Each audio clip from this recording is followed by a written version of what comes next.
Hello বন্ধুরা, কেমন আছো তোমরা সবাই? আশা করছি সবাই খুবই ভালো আছো। আমরাও কিন্তু বেশ ভালো আছি।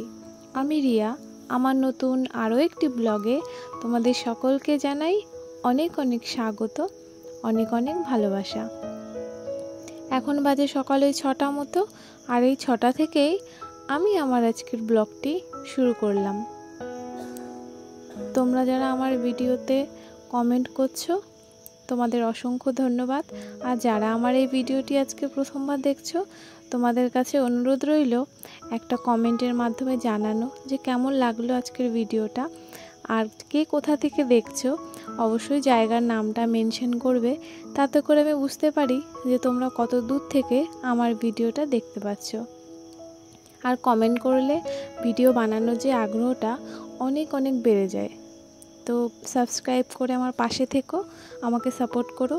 আর যেহেতু আমি কোনো প্রফেশনাল ইউটিউবার নই, অনেক ভুলভ্রান্তি হয়তো হয়ে যাবে বা হয়ে যায়, সেইগুলো একটু তোমরা মানিয়ে নিয়ে আমাকে সাপোর্ট করো বা আমার পাশে থেকো। সকাল সকাল ঘুম থেকে উঠেই বাসি কাজগুলো করা শুরু করে দিলাম। আর তোমাদের সাথে কথা বলতে বলতে বেশ কয়েকটা কাজও কিন্তু আমার এগিয়ে গেল। এই যেমন বিছানাটা তুলে নিয়েছি, ঘরটা ঝাড় দিয়ে দিলাম, আর এদিকে চালটাও ভিজিয়ে নিয়েছি। তোমাদের তো আগেও বলেছি এইভাবে চাল যদি তোমরা ভিজিয়ে রান্না করো তাহলে কিন্তু চালটা অনেক তাড়াতাড়ি ফুটে যায়, ভাতটা তাড়াতাড়ি হয়, আর বিশেষ করে ভাতটা খুব ঝরঝরে হয়। তো এইভাবে আমার শাশুড়ি মা করেন, তো সেটা আমাকেও শিখিয়ে দিয়েছে, আমারও কিন্তু সেই রকমই অভ্যেস হয়ে গেছে। তোমরা ট্রাই করে দেখবে, এইভাবে কিন্তু অনেকটা সময়ও বাঁচে। আর যারা গ্যাসে রান্না করো, আমাদের তো গ্যাসে সেরকম একটা হয় না, খুব কম হয়, আর কাঠের জালেই বেশি হয়, সেই জন্য আমাদের ওরকম কোনো ব্যাপার না, আমাদের সময়টা বাঁচে। কিন্তু তোমরা যারা গ্যাসে রান্না করো তারা এইভাবে চালটা ভিজিয়ে রান্না করবে, দেখবে তোমাদের গ্যাসটাও কিন্তু অনেকটাই সেভ হবে, যেরকম তাড়াতাড়ি হয়ে যাবে তার জন্য কিন্তু গ্যাসটাও কম লাগবে। এইভাবে করলে সংসারের প্রত্যেকটা জিনিস একটু, আমাদের মধ্যবিত্ত ফ্যামিলি তো আমাদের একটু সমস্ত কিছু সাশ্রয় করে চলতে হয়, কোন দিকটা করলে একটুখানি কম লাগে সংসারে সব কিছু, সেই দিক দিয়ে আমাদের একটু দেখতে হয়। এইভাবে বিন্দু বিন্দু করেই তো সিন্ধু হয়, তাই না? অল্প অল্প করে বাঁচিয়েই একটা সময় অনেকটা কিছু সাশ্রয় করা যায়। আর দেখো এদিকে এই সিঁড়িটা দিয়ে আমার শাশুড়ি মাই বেশি যাতায়াত করে, আমি সেরকম একটা এই সিঁড়ি দিয়ে যাতায়াত করি না। তবুও যেহেতু মেন দরজায় একটু জলের ছিটা দিতে হয় সকালবেলা উঠে, তো আমার বাবার বাড়িতে আমার মাকে দিতে দেখেছি, তো সেইটাই আমি এখানে মেনে চলি প্রত্যেকটা দিন। এইভাবে আমি সিঁড়িতে জল দিয়ে, আর যেহেতু শাশুড়ি মা চটিটা নিয়েই ওঠে সিঁড়ির ওপরে, তো ওনার অভ্যেস, ওনার সেটা চেঞ্জ হয় না, তো সেই জন্য আমিও আর কিছু বলি না, ওই জলটা দিলাম, তাতেই কিন্তু ধুলোটাও কেটে গেল, আর যদি কাদা লেগে থাকে সেটাও কিন্তু কেটে যায়। আজকের পরিবেশটা সেই রকম ভালোও না আবার খারাপও না, মেঘলা। আর মেঘলা হলেই তো আমাদের এখানে একটাই ভয়, সেটা হচ্ছে কারেন্ট চলে যাওয়ার। কিন্তু আজকে কারেন্ট যায়নি, জানো তো, কারেন্ট সেইভাবে প্রবলেম করছে না। তো ঝড় কালকে আসার কথা আসে, কালকে রাত থেকে, আর আজকে ওই জন্য হয়তো কারেন্টটা দিয়েই রাখছে। খুব সুন্দর হাওয়া বেরিয়েছে সকালবেলা, দেখো এখানে গাছগুলো নড়ছে, তোমরা দেখতেই তো পাচ্ছ। এখন খবরে একটা কথাই বলছে, সেটা হচ্ছে গিয়ে ঝড়ের। আমাদের এদিকটা শুনলাম সেরকম একটা তাণ্ডব হবে না ঝড়ের, ওই বাংলাদেশের দিক চলে যাবে। আর বিশেষ করে দক্ষিণ 24 পরগনা সমুদ্র উপকূল যেই এলাকাগুলো আছে না, সেইখানে একটু ভয় বেশি, ওদের একটু সমস্যা হয়, বা ওদের দিকটা একটু ঝড়ের তাণ্ডব বেশিই চলে প্রত্যেকটা ঝড়ের। তো সবাইকে বলবো সাবধানে থাকতে, তো ঝড় আসলে যাতে কেউ বাইরে না বেরোয়, খুব সাবধানে থাকবে তোমরা সবাই। আর ঠাকুরের কাছে কামনা করব কারোর জন্য কোনো ক্ষতি না হয়, এটাই ঠাকুরের কাছে আমার প্রার্থনা থাকলো। আর দেখো এদিকে আমি মার জন্য, ইতিমধ্যে কিন্তু মা ব্যায়াম থেকে চলে এসেছে, আর ব্যায়াম থেকে চলে আসলেই মা একটুখানি ক্লান্ত হয়ে পড়ে, আর ব্যায়াম করলে অনেকটা পরিশ্রম হয় না, আমাকেও যেতে বলে, কিন্তু এই সকালের যে বাসি কাজকর্ম থাকে এইটুকু আমি মা আসার আগেই করার চেষ্টা করি, সেই জন্য আমার আর যাওয়া হয় না, পরবর্তীকালে চেষ্টা করব যাওয়ার। আর এই দেখো মা কালকে বাজার নিয়ে এসেছিলো, সেটাই আমি এখানে ঢাললাম ঝুড়ির মধ্যে গুছিয়ে রাখবো বলে। এখানে দেখো পেঁয়াজের দাম নাকি মা বললো এখন একটু কম, ওই জন্য একটু বেশি করেই এনেছে। আর আলু এনেছে, কিন্তু সেরকম আমি একটা আলু খাই না, মাকে বললাম যে এত আলু আর এনো না, অল্প করে আনো। আর ওই তরকারিতে একটা আলু আমি অর্ধেক দিই আর পরের দিন আবার অর্ধেক ব্যবহার করি। তাহলে বুঝতে পারছো আমাদের বাড়িতে কেমন আলু খায় সবাই। সবাই বলতে আমি আর আমার শাশুড়ি মাই তো থাকি। আর যেহেতু শাশুড়ি মা সুগার, উনি তো আলু মানে টাচ করেও দেখে না, খাওয়া তো দূরের কথা।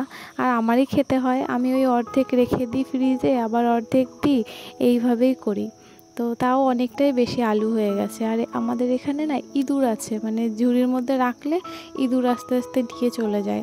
ওই জন্য আলুটা একদম নিচে রেখেছি, অন্য সবজিগুলো ওপরে রাখলাম যাতে আলুটা নিতে না পারে। একদিন জানো তো কি হয়েছে, এরকম আলু উপরে রেখেছিলাম আর অন্য সবজিগুলো ফ্রিজে রেখেছিলাম। আমি আর আমার শাশুড়ি মা তখন বাড়িতে ছিলাম না, বাড়ি এসে দেখি একটাও আলু নেই।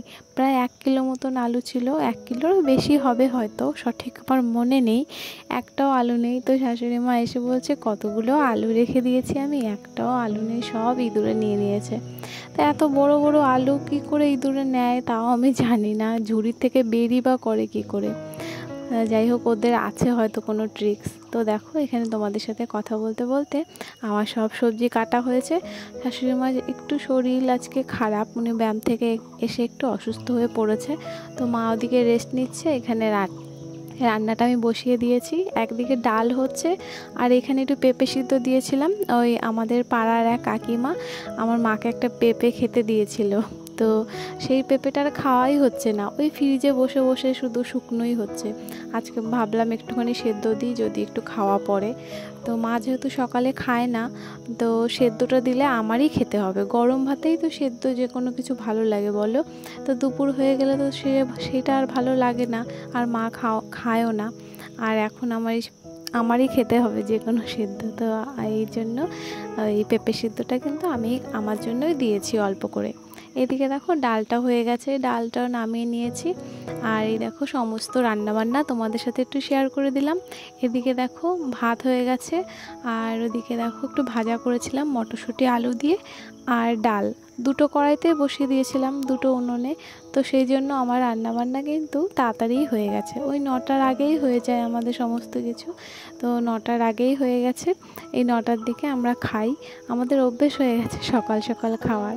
আর রান্নার পরে গ্যাসটা কিন্তু অবশ্যই আমি মুছে রাখি, কারণ ওইভাবে গ্যাসটা নোংরা থাকলে কেমন একটা লাগে দেখতে। আর যখনের কাজ দেখবে তখন করলেই কিন্তু মানে সুবিধা হয়। এদিকে কিন্তু খাওয়া দাওয়া হয়ে গেছিলো, খাওয়া দাওয়া করে তারপর এই কাজগুলো করতে শুরু করলাম। ওই যে দেখলে ভাতটা বেড়ে নিলাম। আর এই দেখো গ্যাসটা কিন্তু আমি এইভাবেই ঢেকে রাখি সব সময়।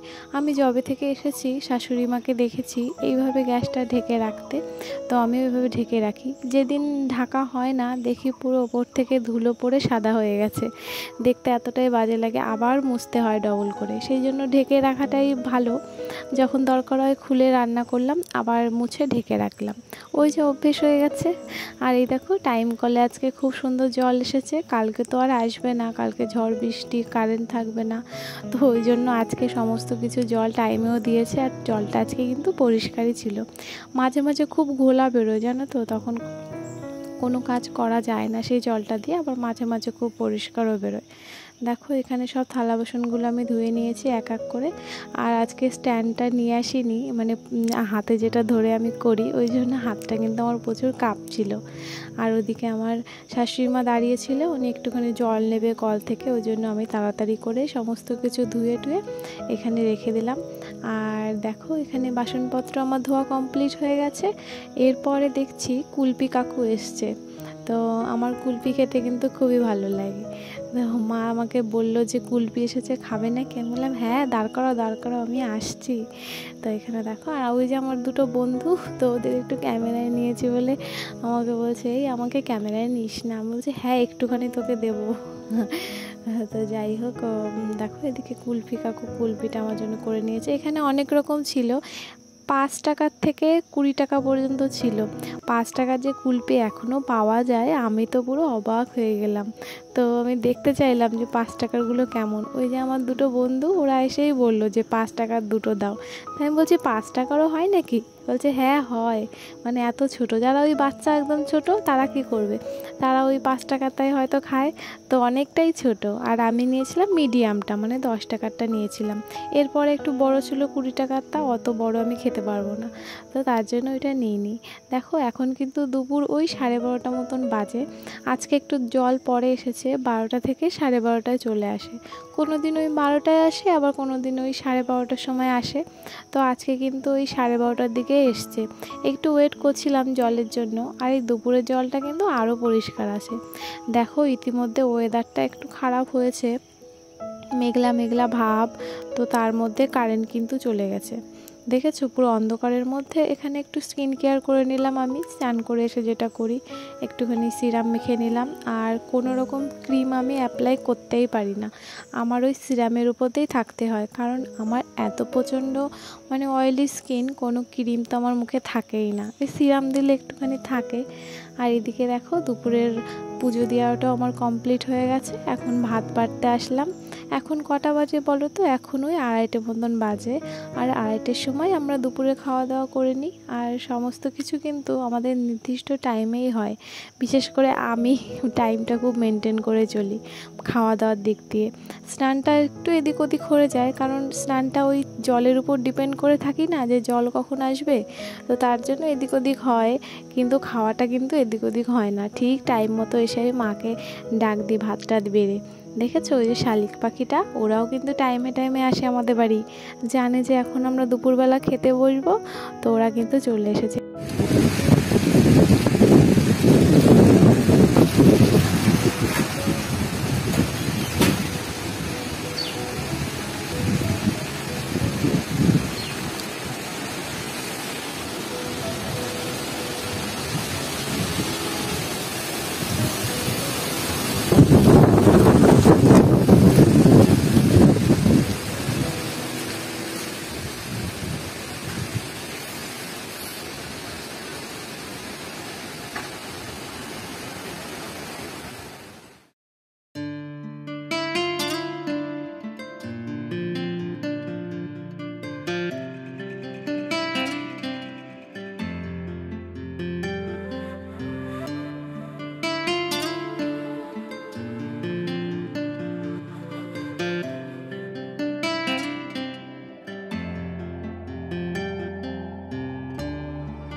অনেকটা সময় পর আবারও চলে এলাম। এখন কিন্তু ওই 8টা মতন বাজে।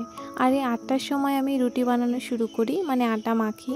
আর ওই 8:30টার মধ্যে আমাদের কিন্তু রাতের খাওয়া দাওয়া কমপ্লিট হয়ে যায়। আর আজকের কারেন্টটা কিন্তু খুবই প্রবলেম করছে। দেখো এখন যাচ্ছে আসছে। আর যেহেতু কালকে থেকে ঝড় বৃষ্টি হওয়ার কথা, সেই জন্য হয়তো আজকে রাত্রেই একটু ঝড় বৃষ্টি শুরু হতে পারে, সেই রকমই খবরে বলছে। তার জন্য কারেন্ট কিন্তু আজকেও থাকবে না, হয়তো রাত্রেবেলা। তো চার্জ ফার্জ তো সব কমপ্লিট করে দিয়েছি ফোনে বা চার্জারে, আর এমার্জেন্সিতে সমস্ত কিছুতে একদম ফুল চার্জ করে রেখেছি। এখন কারেন্ট গেলেও কোনো সমস্যা নেই। আর দেখো শাশুড়ি মা আর আমি দুজনে রান্নাঘরে চলে আসলাম। এদিকে আমি আটাটা মেখে নিয়েছি, বেলে দিচ্ছি। আর মা ওদিকে কিন্তু পটাপট ভাজছে উনুনে, একদম কাঠের জালে মাটির তাওয়াতে। রুটিগুলো কিন্তু এত সফট হয়, এত নরম হয়, আর খুব সুন্দর ফোলে। আর যখন আমি ক্যামেরাটা নিলাম সেই রুটিটাই আর ফুললো না। দেখো কি অবস্থা, ক্যামেরাতে মনে হয় রুটিটাও লজ্জা পেয়ে গেছে, ওই জন্য আর ফুললো না।